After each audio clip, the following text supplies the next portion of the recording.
नमस्ते दोस्तों, मैं प्रोफेसर सुभाष, हिंदी विभाग, कुरुक्षेत्र विश्वविद्यालय कुरुक्षेत्र, आज आपके साथ चर्चा कर रहा हूँ चौधरी छोटू राम के लेख बोलना सीख के बारे में। दोस्तों, चौधरी छोटू राम ने स्वतंत्रता से पहले किसानों के हित के लिए अनेक काम किए। किसान जागरूक हों, इसके लिए उन्होंने कई अभियान चलाए। एक उर्दू साप्ताहिक जाट गजट निकालते रहे। किसानों में जो अंधविश्वास, अज्ञानता फैली हुई थी, उसको दूर करने के लिए उन्होंने कई कार्यक्रम चलाए और जो सांप्रदायिक विद्वेष और नफरत, जो सत्तावान शक्तियों का षड्यंत्र था, उसको पहचानते हुए उन्होंने हिंदू मुस्लिम एकता के लिए और सांप्रदायिक विभाजन के खिलाफ पुरजोर कोशिश की। वे भारत विभाजन के सख्त खिलाफ थे। यहाँ हम उनके लेखों का पाठ कर रहे हैं जो आज भी प्रासंगिक हैं। उम्मीद है ये श्रृंखला आपको पसंद आएगी। आज प्रस्तुत है उनका लेख बोलना सीख। जब मैंने यह सिलसिला शुरू किया तो इसको 4 ही लेखों पर समाप्त करने का इरादा था, लेकिन मुझे विश्वास दिलाया गया कि किसानों में यह खास तौर पर और उन क्षेत्रों में आम तौर पर जिन किसानों के साथ सहानुभूति की भावना मौजूद है, इस सिलसिले को बड़ी लोकप्रियता प्राप्त हुई है। इसीलिए मेरे अनेक मित्रों ने यह इच्छा प्रकट की कि मैं इस सिलसिले में 2-3 लेख और जोड़ दूं। चुनांचे इस इच्छा की पूर्ति मैं इस सिलसिले को पुनः अग्रसर होता हूं। किसान के दुख असंख्य हैं और बड़े गंभीर हैं। कुदरती तौर पर इन दुखों की कहानी भी बहुत लंबी है। इसलिए इस सिलसिले के अंदर 2-4 लेखों का बढ़ना कोई कठिन काम नहीं है। मेरे लिए तो यह बात संतोषजनक है कि अंततः किसानों के दुख की कहानी सुनने का शौक तो पैदा हुआ, अन्यथा इन्होंने तो कुछ ऐसी अनछनी भांग पी हुई थी कि कभी इधर ध्यान होता ही न था। किसान गजब का इंसान है, एक बड़ी दुख भरी कहानी का केंद्र है, परंतु यह किसी को अपना दुख बता के राजी नहीं, शिकवा शिकायत करने का आदी नहीं, गिला गुजारी में विश्वास नहीं। हमारी सरकार समझती है कि किसान खुश है, आराम से है, अपना समय अच्छी तरह गुजार रहा है। इसको कोई कष्ट होता तो जरूर चिल्लाता। आखिर सरकार की प्रजा में और वर्ग भी तो हैं। जब इनका कोई दुख होता है तो वे तुरंत चिल्ला उठते हैं और फिर सरकार उनकी सुनवाई करती है। ठीक है, परंतु जमींदार तो दुख दर्द की शिकायत के मामले में एक अनोखी प्रकार की चीज है।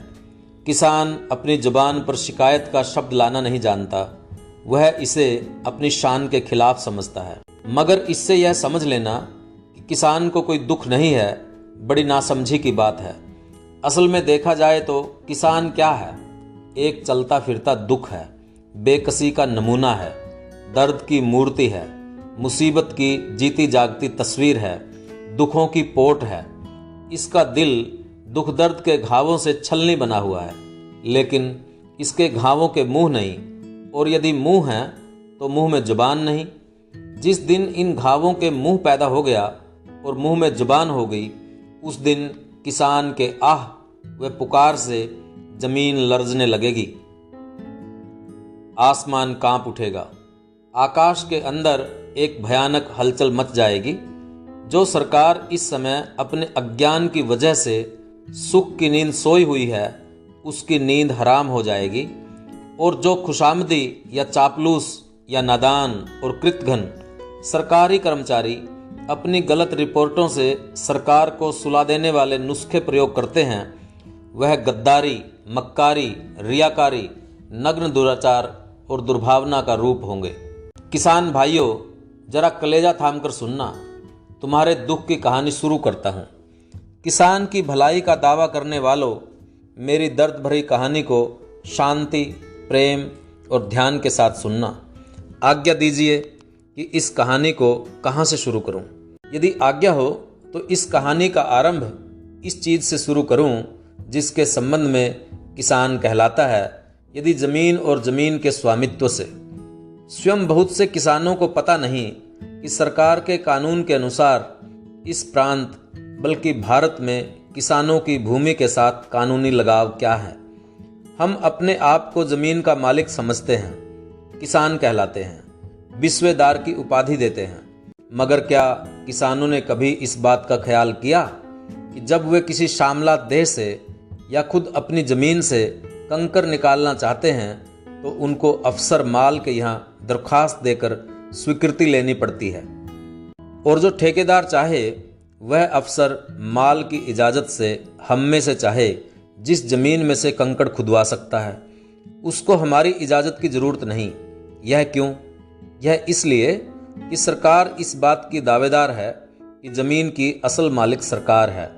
जो लोग किसान कहलाते हैं वे या तो एक प्रकार के पक्के मुजारे हैं या वे एक बड़े मालिक के नीचे एक छोटे मालिक की हैसियत रखते हैं, या यह कहिए कि किसानों को विशेष शर्तों के नीचे सरकार ने एक सीमित प्रकार के स्वामित्व के अधिकार दिए हुए हैं और स्वयं अपने अंतिम स्वामित्व के अधिकार सुरक्षित कर लिए हैं। भूमि और मामला भूमि के बारे में हमारी सारी मुसीबतों का स्रोत यही बेहुदा क्रूर कानून है, जिसके बल पर सरकार यह दावा करती है कि सारी भूमि की असल और अंतिम मालिक सरकार है। और यद्यपि किसान भूमि पर काबिज रहें और जब तक वे खास शर्तें जमीन के मामले का देना आदि पूरी करते रहें, वह अपना कब्जा बरकरार रखने के भी अधिकारी हैं, लेकिन अपनी कब्जे की ज़मीन का गैर मोरुस पूरा मालिक नहीं। ज़मीन के अंदर जो कंकड़, पत्थर और अन्य धातुएं हैं वे भी ज़मीन की भांति सरकारी संपत्ति हैं, और चूंकि ज़मीन के कब्जे के साथ इन चीज़ों का अधिकार नहीं छोड़ा, इसलिए ये चीज़ें सरकार की ही हैं। गोया किसान एक प्रकार के पक्के मुजारे हैं जिनको सरकार उस समय तक बेदखल नहीं कर सकती जब तक बंदोबस्त में तजवीज़ किया गया मामला ज़मीन अदा करते हैं। किसान ने हक कब्जा किसान को दे दिया है, लेकिन चूंकि धातुओं के स्वामित्व का अधिकार सरकार ने सुरक्षित कर लिया है, इसलिए इस अधिकार को बरतने के लिए स्वयं सरकार की आज्ञा से ठेकेदार किसान की इजाज़त के बिना इन कब्जे में दखल देने का हक रखते हैं।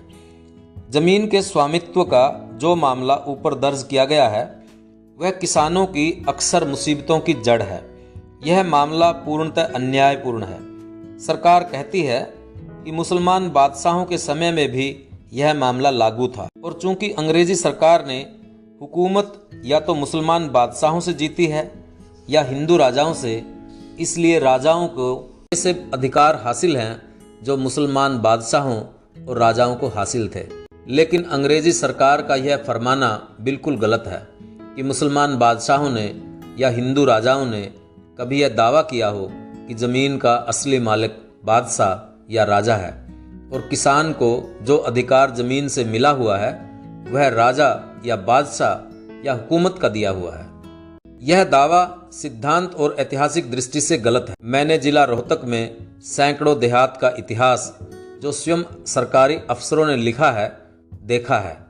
इनमें से प्रत्येक गांव के इतिहास में यह लिखा हुआ है कि इस गांव में फला कौम आबाद थी और इसको फला कौम ने खून बहाकर गांव से निकालकर स्वयं कब्जा कर लिया था।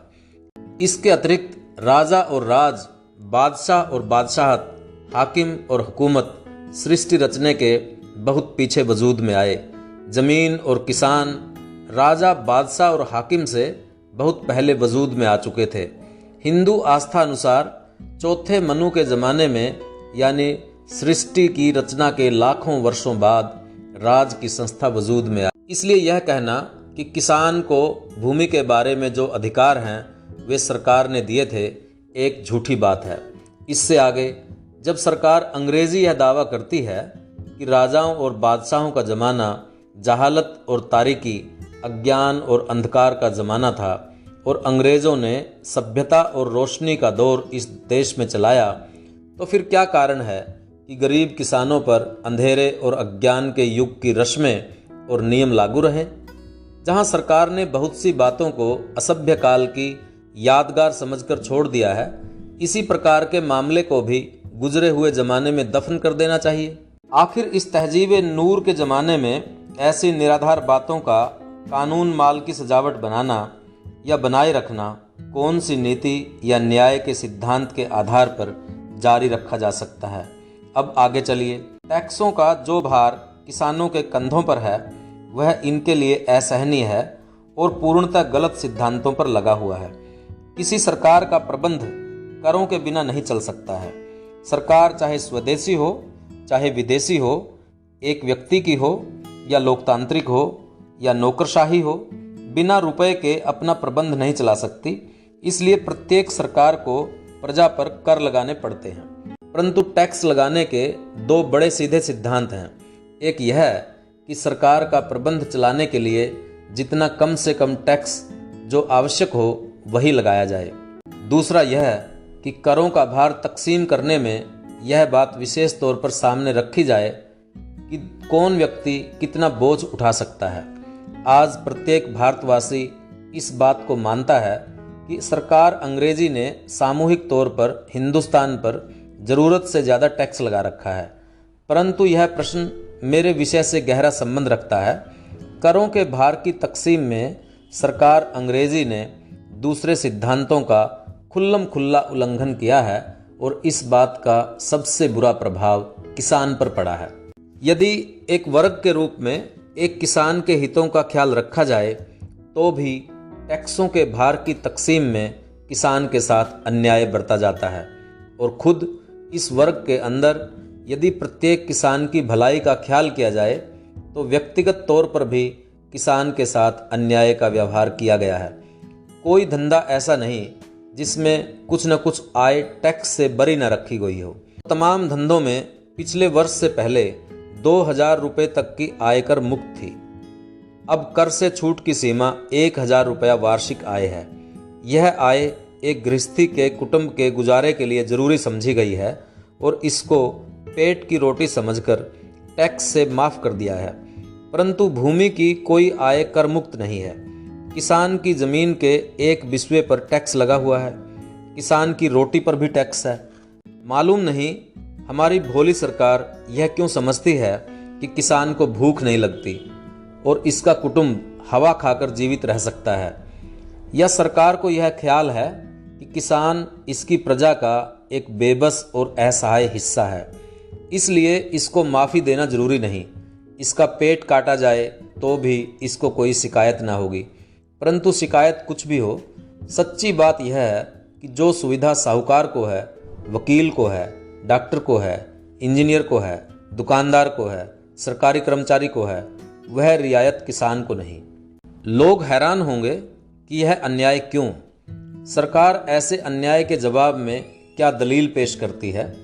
इस दोष के उत्तर में सरकार यही तर्क देती है जिसका जिक्र मैंने ऊपर किया है, अथवा यह कि जमीन की असल मालिक सरकार है।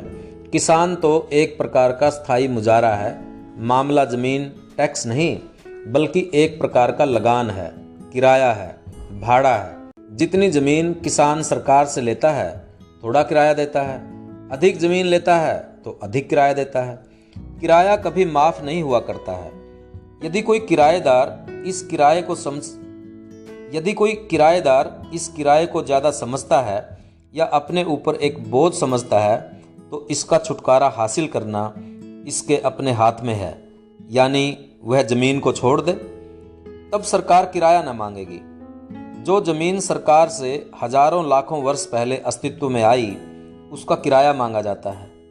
जो किसान राजा से हजारों लाखों वर्ष पहले अस्तित्व में आया उसको राजा का किरायादार बताया जाता है। जिस भूमि को हमारे बुजुर्गों ने बाहुबल से जीता उसको सरकार की संपत्ति बताया जाता है। और ढीठपन को देखिए। साथ ही यह कहा जाता है यदि इस किराए से छुटकारा चाहते हो तो जमीन को छोड़ दो। किसान कहते हैं जमीन हमारी और हमारे बाप दादा की। यह जमीन हमें न किसी राजा ने दी, न किसी बादशाह ने दी और न किसी अंग्रेजी सरकार ने दी। टैक्स लगाने के साधारण सिद्धांतों से इनकार करके हम पर जो बोझ डाला जाता है वह अन्याय है। इस अन्याय से हमें मुक्ति मिलनी चाहिए, परंतु किसान की सुनवाई नहीं होती। किसान यह सुनकर शायद और भी हैरान होंगे कि जो बात मैंने ऊपर बयान की है वह न केवल सरकार की ओर से कही जाती है, बल्कि हमारे वे भाई भी कहते हैं जो कि प्लेटफार्म और प्रेस से किसानों की सहानुभूति का दम भरते भरते नहीं थकते। पंजाब की कौंसिल में यह एक बार से अधिक विचाराधीन आ चुका है और हिंदू पार्टी के बड़े बड़े सदस्यों ने वही तर्क पेश किए हैं जो सरकार की तरफ से पेश हुए हैं कि ज़मीन का मामला एक ऐसा ही मुतालबा है जैसा कि इनके हम पेशा भाइयों के जिम्मे बाजार की दुकान का किराया, और अगर किराया नहीं तो दुकान भी नहीं। असल बात यह है कि इसमें न सरकार का दोष है न हमारे गैर जमींदार भाइयों का। गैर जमींदार समझते हैं कि किसानों का बोझ कम हुआ तो वही बोझ गैर जमींदारों के जिम्मे डाल दिया जाएगा, इसलिए वे अपने कंधे को हल्का रखने के लिए सरकार की हाँ में हाँ मिला देते हैं। जो दोष है वह सरासर किसानों का है। ये संगठन रहित क्यों हैं? ये कमज़ोर क्यों हैं? राजनीतिक संसार में कमज़ोर होना पाप है। दूर क्यों जाते हो? खुद इलाका हरियाणा में कहावत है, हीणे की बहू सबकी भाभी। अथवा कमज़ोर की बहू को हरेक आदमी अपनी भावज समझता है और उसके साथ भावज वाला परंपरागत सलूक करता है। ऐ जमींदार, तू शेर होता हुआ अपने आप को गीदड़ समझता है। अपनी असली खूबी और अपने असली गुणों का न भूल, अपने असली गुण को न छोड़। तू जो वास्तव में है वही बन जा, फिर तुझे किसी से डरने की जरूरत नहीं। फारिग अज अंदेशा अगयार शो, कव्वते खाविदा बेदार शो। तू तो एक सोई हुई शक्ति है, जाग उठ, फिर देख तुझे किसी पराये से कोई खतरा भी रहता है। अन्य के भय से मुक्त ऐ सोई हुई शक्ति, सचेत हो जा। दोस्तों, ये था चौधरी छोटू राम का लेख बोलना सीख। ये किसान को एक आह्वान है कि वो अपने दुखों को, अपनी तकलीफ़ों को, अपने दर्द को व्यक्त करे, और उसको व्यक्त करने का सही तरीका है संगठन बना करके अपनी शक्ति को जाहिर करना।